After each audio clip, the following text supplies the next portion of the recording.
Assalamualaikum warahmatullahi wabarakatuh. Perkenalkan, nama saya Isma Haifa Yasmin. Saya akan merancang video cara pembuatan alat permainan edukatif matematika anak usia dini untuk usia 5-6 tahun dengan tema mengkelompokkan gambar. Pertama, saya akan menjelaskan pengertian keterampilan dasar.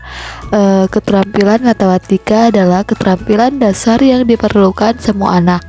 Mahir matematika tidak hanya dibutuhkan oleh mereka yang bekerja di bidang yang berkaitan erat dengan matematika seperti akuntan, fisikawan, insinyur, dan lain-lain, tapi juga siapapun dalam profesi apapun seperti ibu rumah tangga, pembuatan kue, penataan ruangan, dan lain-lain.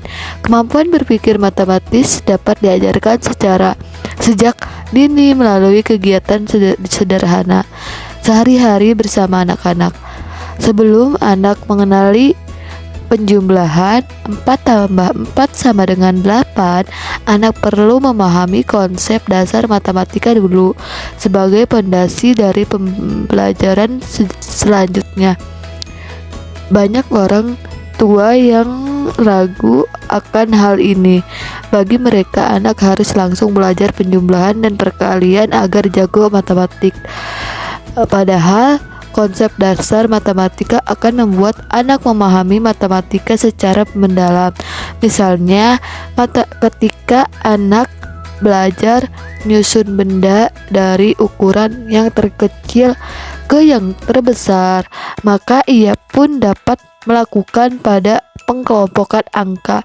Ketika anak dapat memahami pengkelompokan angka, anak dapat membedakan satuan puluhan, ratusan dan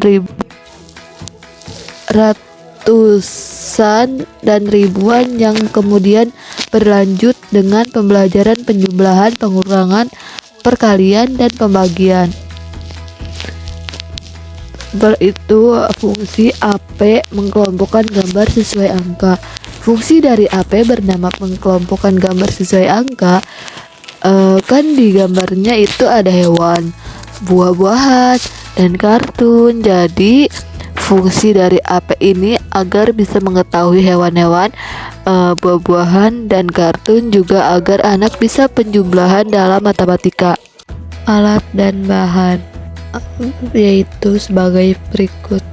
Yang pertama, alat, ada gunting dan stik es krim. Yang kedua, bahan yaitu ada 3 macam. 1, ada 2 karton, 2 kertas HVS yang berisi gambar, terakhir 3 lem. Lanjutnya, teknik pembuatan. Langkah pertama, potong karton dengan ukuran 5 cm atau berbentuk kotak sampai 10 kotak. Langkah kedua, potong kertas HVS yang berisi gambar. Langkah ketiga, tempel kertas HVS yang berisi gambar di karton lalu dipotong-potong. Langkah keempat, tempel karton yang sudah dipotong atau yang sudah jadi kotak di karton yang masih utuh. Langkah kelima atau yang terakhir, kertas HVS yang berisi gambar ditempel di stik es krim. Yang terakhir, cara penggunaan APE. Caranya yaitu sebagai berikut. Arahkan anak untuk mengambil wayang gambar. Arahkan anak untuk menaruh wayang gambar ke kotak masing-masing angka. Misalnya, gambar bunga ada 1 gambar. Gambar tersebut harus ditaruh di nomor 1.